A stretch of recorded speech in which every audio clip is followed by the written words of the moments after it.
నమస్కారం అండి. డాక్టర్ మూవా శ్రీనివాస్ మాట్లాడుతున్నాను. ఒక న్యూస్ ఐటమ్ నిన్న సర్క్యులేషన్లో ఇంటర్నెట్లో చూడటం జరిగింది. అదేంటంటే ఒక తల్లి తన 4 పిల్లలకి దగ్గుమందు పాలలో కలిపి వాళ్ళ 4కి పట్టించిందని, సో దానివల్ల వాళ్ళ ప్రాణాలకే ముప్పు వచ్చిందని చెప్పేసి ఒక న్యూస్ ఐటమ్ వచ్చింది. ఇది మనం అనుకున్నంత చిన్న సమస్య కాదు కాబట్టి దాన్ని ఎలాగ చూడాలో అనే దాని గురించి మాట్లాడుతున్నాం. బేసిక్లీ మనం చూడాల్సిన అంశం ఏంటి, ఇక్కడ ఆమె ఏమి ఇచ్చింది, ఎలా ఇచ్చింది, ఎక్కడి నుంచి తెచ్చి ఇచ్చింది, ఈ ప్రాబ్లం ఎందుకు వచ్చింది, ఈ 4 క్వశ్చన్లు ఆన్సర్ చేస్తే మనకు దీని గురించి ఒక క్లారిటీ వస్తుంది. ఆమె ఏమి ఇచ్చింది, దగ్గు మందు ఇచ్చింది. సో దగ్గు మందులు కొంతమంది తల్లిదండ్రులు ఏం చేస్తారంటే, పిల్లలు కొంతమంది బాగా క్రాంకీగా ఉండి కంటిన్యూస్గా ఏడుస్తూ ఉండి మన పనులకి వాటికి అడ్డొస్తున్నప్పుడు, లేదా ప్రయాణాల్లో పిల్లలు క్రాంక్ అయిపోతారు. ఎస్పెషల్లీ ఫ్లైట్ జర్నీస్ చేస్తున్నప్పుడు చోటు దెబ్బడు వచ్చి వాళ్ళ పిల్లలు కంటిన్యూస్గా ఏడుస్తుంటారు.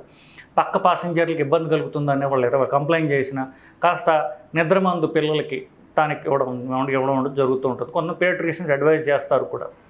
సో ఇట్లాంటివి ఇచ్చేటప్పుడు మనకేంటంటే పిల్లల బరువు బట్టి మనం ఎంత సిరప్ ఇవ్వాలి అని పిల్లల డాక్టర్ సలహా మేరకు మనం ఇవ్వాలి. సో ఈవిడ ఏమిచ్చింది, దగ్గుమందు ఇచ్చింది అని చెప్పేసి న్యూస్ ఐటంలో ఉంది. ఈ దగ్గుమందు కూడా నిద్రపుచ్చే దగ్గుమందులు చాలా ఉంటాయి. సో ఎట్లాగైతే క్లోర్ఫెనరమిన్ మీలియేట్ అంటే పూర్వకాలం ఎవిల్ అని అమ్మేవాళ్ళు, ఇప్పటికి వస్తుంది అది. సో ఎవిల్ అంటే క్లోర్ఫెనరమిన్ మీలియేట్ అంటారు. ఇది దగ్గు, ఎస్పెషల్లీ చలికాలంలో వచ్చే దగ్గులు ఎలర్జీ వల్ల వస్తాయి కాబట్టి ఎలర్జీ తగ్గించడానికి ఇచ్చేటటువంటి ఒక కెమికల్ కాంపౌండ్. ఇది ఏ మిశ్రమంలో అయినా ఉన్నట్లయితే, సిరప్లోనే ఉన్నట్లయితే అది పిల్లలకి మత్తు కలిగిస్తుంటుంది. పెద్దలకే మత్తు కలిగిస్తుంటుంది. బేసికలీ మీరు ఒక జలుబు సరిది గోళీ వేసుకొని చూడండి, మీకు నిద్ర వస్తుంది, ఖచ్చితంగా వస్తుంది. బేసికలీ అదే చిన్నపిల్లలకైతే మనం ఇవ్వకూడదు, దగ్గు సిరప్ ఇవ్వకూడదని కాదు, ఎంత డోసులో ఇవ్వాలి అనేది మీరు తెలుసుకోకుండా ఇవ్వడం అనేది ప్రమాదకరం. ఇంకా రెండో క్వశ్చన్, ఎక్కడి నుంచి తెచ్చిచ్చింది. యూజువలీ నేను చెప్పినట్టుగా ఎంత డోసు పిల్లలకి ఇవ్వాలి అనేది ఒక 1 ml per kg ఎలాగుంటుందంటే 5 కిలోల పిల్లవాడికి 5 ml ఇవ్వాలి. అంటే ఆ మూతలో ఉన్నటువంటి గీతలు ఉంటాయి, 2 ml, 5 ml, 7.5 ml ఇట్లాగా. సో అది తెలుసుకోకుండా ఇవ్వడం ప్రమాదకరం.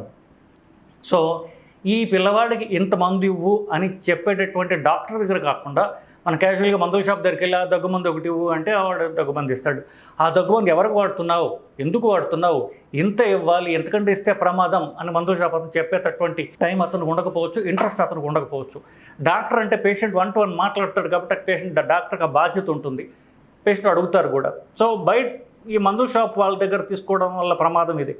సో ఒక దగ్గుమందు కానివ్వండి తీసుకునేటప్పుడు మీరు ప్రాపర్ ప్రిస్క్రిప్షన్ లేకుండా మందుల షాపుల్లో తీసుకోవడం వల్ల ఇట్లాంటి ప్రమాదాలు జరుగుతూ ఉంటాయి. ఎలా ఇచ్చింది, పాలల్లో కలిపిచ్చింది. పాలల్లో కలిపించినా నీళ్ళలో కలిపించినా డైరెక్ట్గా ఇచ్చినా అది పిల్లలకి నిజానికి పెద్ద తేడా రాదు. పాలలో కలిపిస్తే ఒక రకంగా సేఫర్ కూడా, ఎందువల్లంటే దాని మొత్తం తగ్గుతుంది కాబట్టి. సో పాలల్లో కలిపడం వల్ల ఏదో కెమికల్ రియాక్షన్ వచ్చిందని ఆ న్యూస్ ఐటంలో ఉంది, అది అవాస్తవం. సో పాలలో కలిపినా నీళ్ళలో కలిపినా మందులు ఏమి ఇంకా బెటర్గా ఉంటుంది. యాక్చువల్లీ దాని కాన్సన్ట్రేషన్ తగ్గుతుంది. సో మనం 1 ml per kg డాక్టర్ చెప్పినట్లయితే ఆ కాన్సన్ట్రేషన్ కరెక్ట్గా నిలవదు. సో మీరు డాక్టర్ దగ్గర ఇచ్చినప్పుడు మందు 1 ml per kg అన్నాడు అనుకోండి డాక్టర్, 1 ml per kg మందు డైరెక్ట్గా ఇవ్వాలి తప్ప ఆ మందు తీసుకుని కావాలంటే అదే మందుని మీరు నీళ్ళలో కానీ పాలు డైల్యూట్ చేసి ఇవ్వండి. కానీ అదే మందు ఎంతైతే మందు చెప్పాడో అంత మోతాదు ఇవ్వడం అనేది కరెక్ట్. ఇకపోతే ఏమి ఇచ్చిందో చెప్పాం, ఎలా ఇచ్చిందో చెప్పాం, పాలలో కలిపి తేడా లేదన్నాం, ఎక్కడి నుంచి తెచ్చి ఇచ్చింది అని చెప్పాం. ఏది మోస్ట్లీ మందుల షాప్లోంచి తెచ్చి ఇచ్చి ఉంటుంది. లేకపోతే ఒకవేళ డాక్టర్ దగ్గర తీసుకున్నా కూడా డాక్టర్ దగ్గర ప్రాపర్ ప్రిస్క్రిప్షను, అండర్స్టాండింగ్. ఇప్పుడు మనం డాక్టర్ దగ్గరికి వెళ్ళి మందులు రాయించుకుంటాం, ఏ మందు ఎన్నిసార్లు వాడాలి, ఎంత మోతాదులో వాడాలి, ఎన్ని రోజులు వాడాలి, ఈ పూర్తి అవగాహన ఉండడం అనేది అవసరం. ప్రతి ట్యాబ్లెట్ ఉంటే ఆ ట్యాబ్లెట్ మందు పేరేంటి మీకు కన్ఫ్యూజన్ ఉండి తెలియలేదంటే డాక్టర్ ఏ మందు రాస్తారో అదే ఇన్సిస్ట్ చేయడం అనేది సేఫ్. సో డాక్టర్ ఉన్న మందు మార్చకూడదు, మందు షాప్ అతను మార్చకూడదు. డాక్టర్ ఉన్న ఏ మందు రాస్తే ఆ మందే తీసుకోవాలి. ఆ మందు ఎంత రాసున్నది, పవర్ ఎంత రాసున్నది, ఎన్ని మిల్లీగ్రాములు రాస్తుంది, ఎన్నిసార్లు రాస్తుంది, రోజుకి ఎన్నిసార్లు ఇవ్వాలి, ఎన్ని రోజులు ఇవ్వాలి, ఇది మాత్రం మార్చకుండా ఉండేట్టుగా మీరు చూసుకోవాలి. సో ఇది కరెక్ట్గా ఉందో లేదా అని చూసుకోవడం అనేది అవసరం. ఇకపోతే ఇది ఎందుకు జరిగి ఉండొచ్చు? నేను చెప్పినట్టుగా ఈ దగ్గు మందులు వల్ల చాలామందికి నిద్రపోచ్చే ప్రమాదం జరుగుతుంది. అది కరెక్ట్ డోస్లో లేకుండా ఎక్కువ డోస్లో వెళ్ళినా, లేదా ఆల్రెడీ ఇప్పుడు పిల్లలందరికీ కూడా ఈ వైరస్ ఇన్ఫెక్షన్ల ఊపిరితిత్తుల వల్ల డ్యామేజ్ అయ్యి న్యూమోనియాలు వచ్చున్నాయి. వాళ్ళకి ఆల్రెడీ శ్వాసకోశం దెబ్బతిని ఊపిరి తీసుకోవడం కష్టం అవుతుంటుంది. అట్లాంటి వాళ్ళకి మత్తు మంది ఇచ్చినట్టు, అంటే మత్తు కలిగించేటటువంటి దగ్గు మంది ఇచ్చినట్లయితే వాళ్ళ నిద్రపోతే ఊపిరి తక్కువ తీసుకుంటాం కదా, వాళ్ళు గాఢ నిద్రలోకి పోతారు. గాఢ నిద్రలోకి పోతే ఊపిరి తీసుకోవడం తగ్గుతుంది.